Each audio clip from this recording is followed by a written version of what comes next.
మిత్రులందరికీ నమస్కారం. ఈరోజు ఒక సున్నితమైనటువంటి అంశంతో మన అడ్వకేట్ నాగేశ్వరరావు పూజారి గారు మన ముందు ఉన్నారు. వారిని అడిగి ఆ అంశం ఏంటో దానికి సంబంధించిన విషయాలు ఏంటో తెలుసుకుందాం. సార్ నమస్తే. సార్, డివోర్స్ తీసుకోవాలంటే ఆడవాళ్ళకి చట్టాలు అనుకూలంగా ఉన్నాయి, మగవాళ్ళకి అనుకూలంగా లేవు అనేటటువంటి ఒక బలమైనటువంటి భావన మగవాళ్ళల్లో ఉంది. అలా ఉన్నటువంటి వాళ్ళు చాలామంది ఆ లైఫ్ అత్తకని బతుకులు ఉన్నటువంటి లైఫ్ని జీవితాంతం అలాగే లీడ్ చేస్తూ నిరాశ నిస్పృహల్లోకి వెళ్ళిపోయి ఆర్థికంగా నష్టపోతున్నారు, మానసిక పరమైనటువంటి స్థితికి లోనవుతున్నారు, గురి అవుతున్నారు. హీన స్థితిలకు కూడా గురయ్యి ఏమీ కాకుండా కొంతమంది ఆత్మహత్యలు చేసుకున్న కేసులు కూడా మనం చాలాసార్లు డిస్కస్ చేసాం.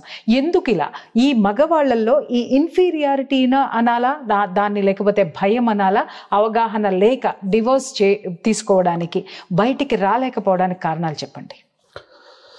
ఇప్పుడు ఈ విషయాన్ని చాలా సందర్భాలలో చాలా స్పష్టంగా చాలా మందికి చెప్పడం జరిగింది. ఫస్ట్ అందరు అర్థం చేసుకునే విషయం ఏంటి అంటే, ఇప్పుడు ఎవరైతే ఈ మగపిల్లలు కావచ్చు, వాళ్ళ తల్లిదండ్రులు కావచ్చు, ఎప్పుడు వచ్చినా కూడా సార్ సమాజంలో కానీ, లేకపోతే ఒక పెద్ద మనుషుల దగ్గరికి వెళ్ళినప్పుడు కానీ, లేకపోతే ఒక పోలీస్ స్టేషన్కి వెళ్ళినప్పుడు కానీ, లేకపోతే ఎక్కడైనా పంచాయతీ జరిగినప్పుడు కానీ, లేకపోతే స్వయంగా భార్యనే పట్టుకొని చట్టాలన్నీ ఆడవాళ్ళకు అనుకూలంగా ఉన్నాయి, మీరు ఏం పీకలేరు, లేకపోతే మీరు ఏం చేయలేరు, మేము చెప్పినట్టే వినాలా, లేకపోతే మేము ఓకే అంటేనే డైవర్స్ వస్తాయి, ఇట్లాంటి డైలాగ్స్ అన్ని అందరూ కొడుతుంటారు సమాజంలో, చదువుకున్న వ్యక్తులతో సహా. ఇది జరుగుతుంది. ఎవరైతే చదువుకున్న వ్యక్తులు మనం ఏం చెప్తామంటే, పోలీస్ వ్యవస్థలు అట్నే చెప్తారు. పోలీస్ స్టేషన్కి వెళ్తే కూడా పోలీసులు అమ్మాయితో ఎందుకు పెట్టుకుంటావు, లేకపోతే చట్టాలన్నీ వాళ్ళకే అనుకూలంగా ఉన్నాయి, వాళ్ళు చెప్పినట్టు వినాలనో, పెద్ద మనుషులు కూడా అంతా చెప్తారు, సమాజంలో ఉన్న వాళ్ళంతా అట్నే చెప్తున్నారు. కాబట్టి నేను అందరికీ కూడా చెప్పేది ఏంటి అంటే, చట్టాలనేటి మగవారికో లేకపోతే ఆడవారికో ఎక్కడ కూడా అనుకూలంగా రాయబడలేదు, చాలా స్పష్టంగా చెప్తున్నాను. ఓకే, కానీ వందల మందికి, కొన్ని లక్షల మందికి నేను ఈ వీడియో ద్వారా చెప్పదలుచుకుంది ఏంటంటే, చట్టాలనేటి ఆడవాళ్ళ కోసం ప్రత్యేకంగా ఏం రాయబడలే, వాళ్ళకు కొన్ని ఫెసిలిటీస్ ఇచ్చారు అంతే. అంతే తప్ప వాళ్ళకేం చట్టాలేం, వాళ్ళకేం మొత్తం వాళ్ళ చట్టాలు వాళ్ళ చుట్టాలేం కాదు. అదే అంటున్నా. మరి అందరూ ఏమంటారు అంటే, వాళ్ళకు బీయింగ్ ఏ ఉమెన్ ఏంటంటే కొన్ని ప్రొవిజన్స్ ఎక్కువ ఇచ్చారు అంతే, కొన్ని ప్రత్యేక పరిస్థితుల ద్వారా కొన్ని ప్రొవిజన్స్ ఎక్కువ ఇచ్చారు అంతే. వీక్ జెండర్ బై అనొచ్చు, మానసికంగా కానీ, శారీరకంగా కానీ, సెంటిమెంట్ పరంగా కూడా వీక్ జెండర్ కాబట్టి comparison to men they are always good. కాబట్టి వాళ్ళకి కొన్ని ప్రొవిజన్స్ ఇచ్చారు తప్ప దాని ద్వారా చట్టాలు వాళ్ళకి ఏం అనుకూలంగా ఏం లేవు. అనుకూలంగా రాయరు, వాళ్ళ ప్రొటెక్షన్ కోసం రాస్తారు. కాదు సార్, ఇంత విస్తృతంగా ఇది ఎందుకు పాతుకుపోయింది, వేళ్ళూనుకుపోయింది? ఇంత విస్తృతంగా, అవును, ఇంత విస్తృతంగా ఎందుకు పాతుకుపోయింది అంటే, వీళ్ళకి ఆ చట్టాల మీద అవగాహన లేక, ఇద్దరికి అవగాహన లేక, అసలు అందరికీ అవగాహన లేక, పోలీసు వ్యవస్థకు అవగాహన లేక, లేకపోతే వీళ్ళకి పెద్ద మనుషులకు అవగాహన లేక, వాళ్ళ కోణాన్ని చూసి అంటారు. సో చాలా మంది, ఇప్పుడు మీరు అన్నట్టు మీ దగ్గరికి ఎన్ని వందల మంది అబ్బాయిలు వచ్చి ఏడుస్తూ సమస్యలు చెప్పుకొని, అయ్యో మేము ముందు డైవర్స్ అప్లై చేసుకుంటే మా జీవితం సంకనాగిపోద్దంట కదా, లేకపోతే మాకు అదైద్దంట కదా, మాకు ఇదేద్దంట కదా అని వీళ్ళు బాధపడుతూ ఏం చేస్తారు అంటే, వీళ్ళు చేయాల్సిన పని, చట్టపరంగా చేయాల్సిన పని చేయకుండా వాళ్ళు కుమిలిపోతూ, వాళ్ళు మానసికంగా, శారీరకంగా అన్ని రకాలుగా వీక్ అయిపోతున్నారు. ఓకే, ఫస్ట్ ఏంటంటే, అదే నేను ఇచ్చే సలహా ఏంటంటే, ఫస్ట్ మీకు అందరికి నేను చెప్పదలుచుకున్నది ఏంటి అంటే, నన్ను అందరూ ఫస్ట్ అది ఎక్స్పర్ట్స్ అంగా దేవుడు తిడుతుంటారు నన్ను, ఫస్ట్ అందరు తిడుతుంటారు నన్ను. ఎందుకంటే నీ దగ్గరికి వెళ్తే నువ్వు డైవర్స్ అప్లై చేసుకోమని చెప్తావంట కదా, నీ సలహానే డైవర్స్ అంట కదా, నువ్వు డైవర్స్ ఇప్పిస్తావంట కదా, ఇద్దరు వ్యక్తులు కలిసి ఉంటే నువ్వు చూడలేవంట కదా అని ఇట్లా రకరకాల కారణాలు చెప్తుంటారు.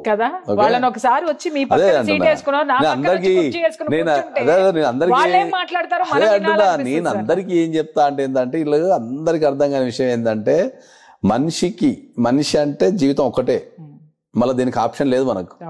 మళ్ళీ ఇప్పుడు చచ్చిపోయారు, పొద్దాలు పుడతా, మళ్ళీ ఫ్రెష్ గా స్టార్ట్ చేస్తారు, లేకపోతే ఈ ఒక్క రోజు వేస్ట్ అయిపోయింది కదా, డిలీట్ చేసుకొని మళ్ళీ ఎక్కువ పోతా నీకు, లేకపోతే ముంగడి ఫార్వర్డ్ చేసుకొని, ఏం లేదు అది ఆప్షన్. చెప్పేది ఏంటంటే, ఏ వ్యక్తి అయినా సరే ఒక్క ఏజ్ అనేది, కరెక్ట్ ఏజ్ ఏంటంటే, నా దృష్టిలో కరెక్ట్ ఏజ్ 25 to 35. ఈ 25 to 35 అనేది ఒక మనిషి జీవితంలో అది ఆ 10 సంవత్సరాలు దశాబ్ద కాలమే ఆ జీవితం. 10 సంవత్సరాలే మంచి జీవితాన్ని డిసైడ్ చేస్తాయి. Yes. వాడు ఎదగాలనా, ఓడిపోవాలనా, గెలవాలనా, పోరాడాలనా అనేది ఇక్కడ పునాది పడుతుంది కదా. ఈ పునాది మన జీవితాన్ని ఒక సీఎం స్థాయికో, ఒక పిఎం స్థాయికో, ఒక మంచి హస్బెండ్ కిందనో, ఒక మంచి ఫాదర్ కిందనో, సొసైటీలో ఒక మంచి వ్యక్తి కిందనో, Business person గా. ఏదో ఒక కింద ఈ 10 సంవత్సరాలు నిరూపిస్తబడుతుంది. సో ఏదైతే నీ జీవితంలో అది సెక్సువల్ పరంగా కావచ్చు, లేకపోతే మానసికంగా పరంగా కావచ్చు, లేకపోతే కుటుంబ పరంగా కావచ్చు, that is the age 25 to 35. Beautiful age sir. ఆ ఏజ్లో వీళ్ళు సరైన డిసిషన్ తీసుకోకుండా ఏంటంటే ఆ ఏజ్ అంతా పోగొట్టుకుంటుంటారు, పెళ్లి చేసుకుంటారు. ఏదో ఒక కారణం చేత ఏదో ఒక కారణం చేత వాళ్ళిద్దరు కలిసి జీవించలేని పరిస్థితి ఉంటుంది. వీళ్ళు ధైర్యం చేసి డైవర్స్ అప్లై చేయరు. ధైర్యం చేశారే డైవర్స్ అప్లై చేసుకో, మేము ఉన్నాం కదా అంటేనేమో, లేదు సార్ ఆడవాళ్ళే ముందు డైవర్స్ అప్లై చేస్తే వాళ్ళకే వస్తాయి, వాళ్ళు ఒప్పుకుంటూనే వస్తాయంట కదా, లేకపోతే వాళ్ళే అప్లై చేయాలంట కదా, నేను ముందు అప్లై చేస్తే నా జీవితం సంకనాగిపోద్ది అంటదా అని చెప్పి వీని ఏజ్ అంతా వేస్ట్ చేసుకోవచ్చు. అదే ఏడుస్తారు సార్ మన దగ్గర. లాస్ట్ కు అంతా అయిపోయి వీని ఏజ్ అయిపోయి అన్నీ అయిపోయిన తర్వాత ఎప్పుడో మనకు 30 సంవత్సరాలకో 40 సంవత్సరాలకో డైవర్స్ ఇప్పిస్తే ఏం చేసుకుంటాడు?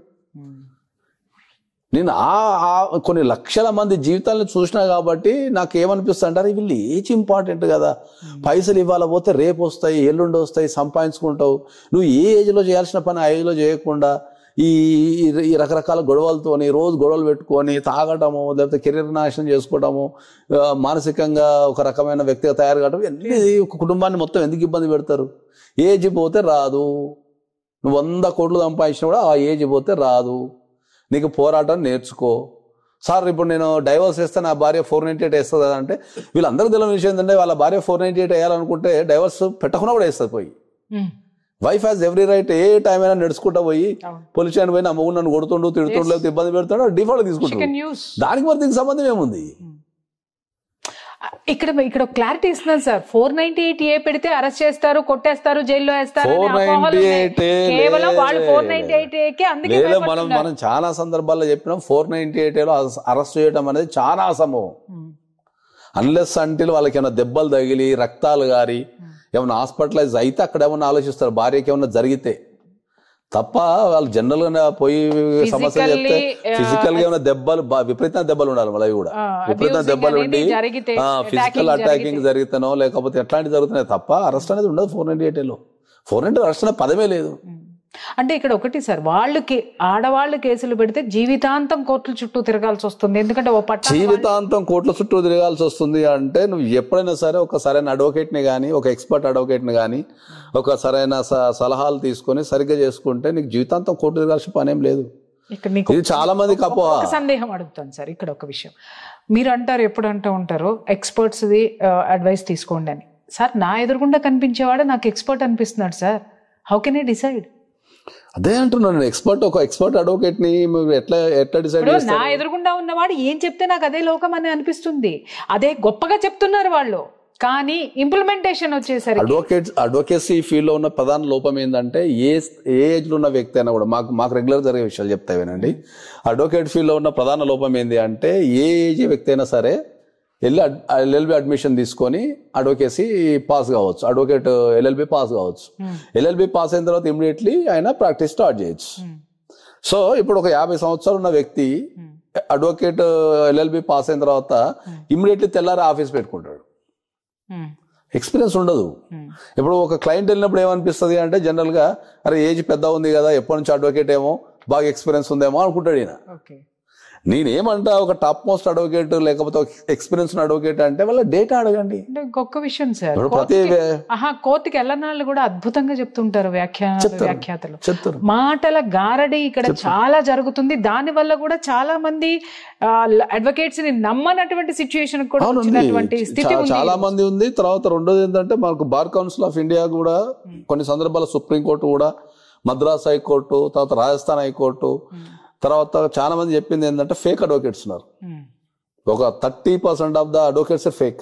మరి అది పరిగణలోకి మరి అదే అంటున్నా కదా, ఇప్పుడు ఇవన్నీ వెరిఫై చేసుకోవాల్సింది బాధ్యత మీరు.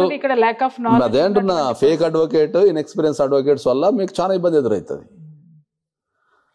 అది ఎవరు చెక్ చేసుకోవాలా? ఇప్పుడు ఒక అడ్వకేట్ దగ్గరకు వచ్చినప్పుడు మీరు ఎప్పుడు పాస్ అయ్యారు చెప్పండి అని సర్టిఫికెట్ అడగగలిగే ధైర్యం ఎంతమందికి ఉంది? అడగండి, ఎల్ఎల్బి ఎన్రోల్మెంట్ అడగండి, వాళ్ళ పాత ఆర్డర్ కాపీలు అడగచ్చు, మీరు మార్కెట్లో ఎంక్వైరీ చేసుకోవాలా, లేకపోతే వాళ్ళకు కోడ్ ఉంటుంది, ఆ కోడ్ కొడితే ఎన్ని కేసులు వాదిస్తున్నారు, ఎన్ని కేసులు, దాన్ని బట్టి ఎక్స్పీరియన్స్ వచ్చేస్తుంది కదా. వాళ్ళ కోడ్ కొడితే వాళ్ళు ఎన్ని కేసులు వాదిస్తున్నారు, ఎంత ఎక్స్పీరియన్స్ ఉందనేది డెఫినెట్ గా నెట్ లో వస్తుంది, అది ఒకసారి చూసుకోండి. కాబట్టి అదే చెప్తున్నా, కాబట్టి చట్టాల మీద సరైన అవగాహనతో పాటు మిమ్మల్ని డ్రైవ్ చేయగలిగే శక్తి ఉన్న అడ్వకేట్స్ కావాలా. ఎంత నాలెడ్జ్ ఉంటే మీకు కేసు అంత ఈజీ అయిపోతుంటుంది.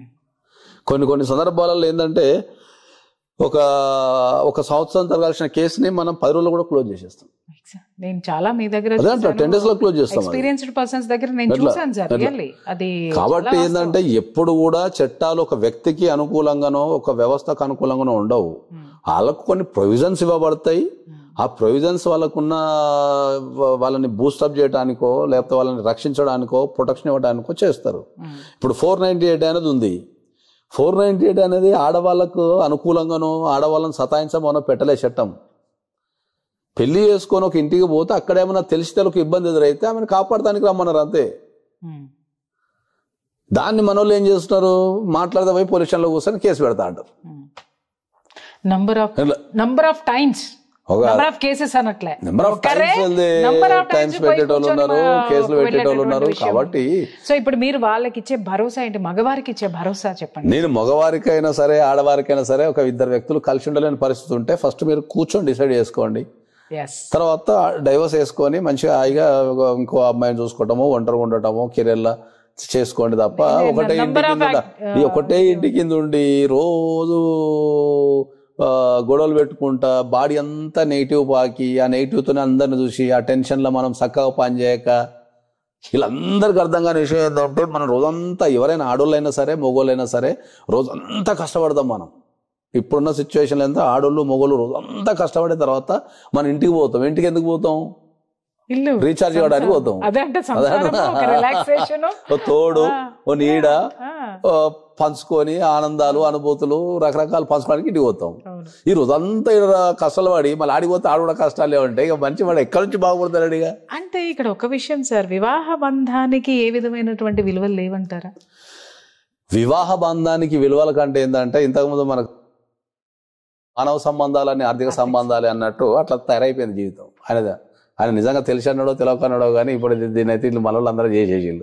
ఏదైనా నీకేంది నాకేంది నీకెంత నాకెంత. ఒక మనిషి కోసం బతకాలా, ఒక మనిషి యొక్క నమ్మకాన్ని గెలవాలా, ఒక మనిషికి మనం భరోసా ఇవ్వాలా, ఒక మనిషిని కాపాడుకోవాలా, ఒక మనిషి కోసం మనం త్యాగం చేయాలా అనే విషయాన్ని వీళ్ళందరూ మర్చిపోయి ఏమైనా లెక్కలు నీకెంత నాకెంత అని అడుగుతున్నారు అంతే. సో ఇప్పుడు మీరు మగవాళ్ళకి ఇచ్చే భరోసా చెప్పండి.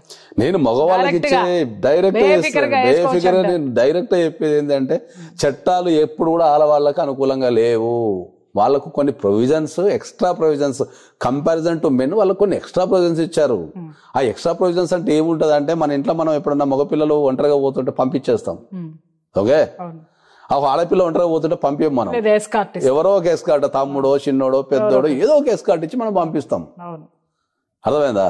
దాని అర్థం ఆమెకు ఒక ఎస్కార్ట్ ఆమె క్షేమం కోసము ఆమె సేఫ్టీ కోసం సపోర్ట్ కోసం ఎస్కార్ట్ ఇస్తాం. కానీ ఎవరైనా కనిపించుంటే తనమని పంపాం కదా. పోతూ పోతూ చూసినా ఎస్కార్ట్ అని కూడా పోదు కదా. కాబట్టి చట్టాలు అనే దాని మీద ఎక్కడ ఈ సమానము వీళ్ళకి ఎక్కువ వీళ్ళకి తక్కువ అని లేదు.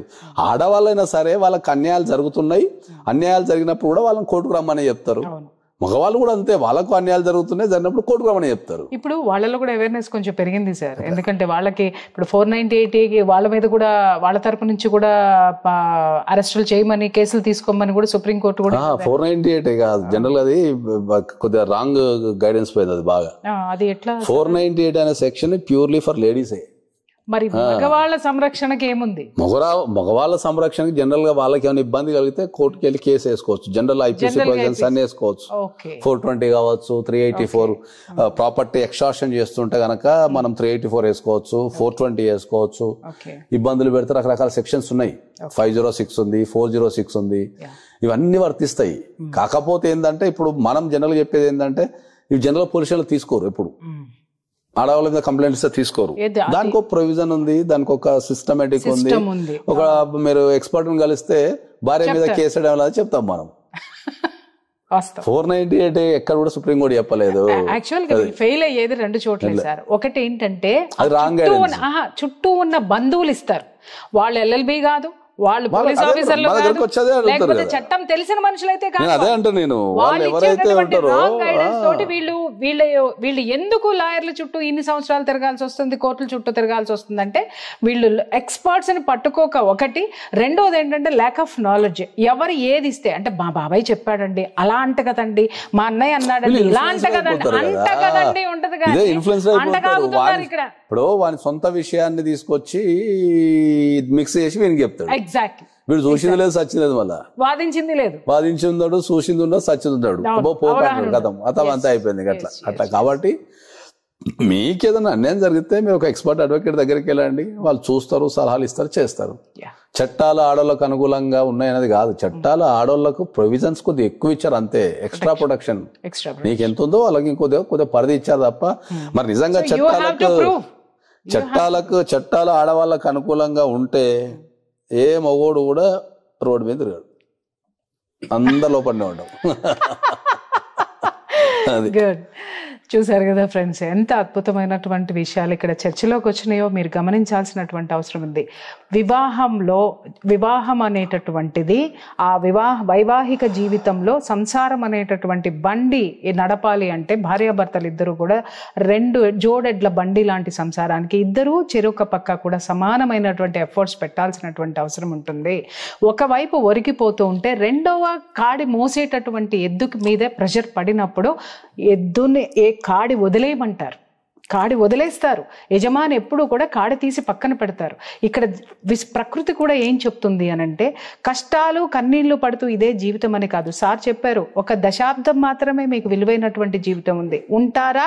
మీరిద్దరూ కలిసి కూర్చొని, భార్యాభర్తలు ఇద్దరు కలిసి కూర్చొని ఒక అవగాహనకు వచ్చి, ఒక అండర్స్టాండింగ్ వచ్చి అద్భుతమైన జీవితాన్ని గడపండి. లేదు అని అంటారా, ఇంకొక అద్భుతమైన జీవితం, మళ్ళీ పెళ్లి చేసుకోవాలనే కాదు. సార్ చెప్పారు అద్భుతమైన యాక్టివిటీస్, ఇంకేదైనా మీరు స్థిరపడవచ్చు లైఫ్లో.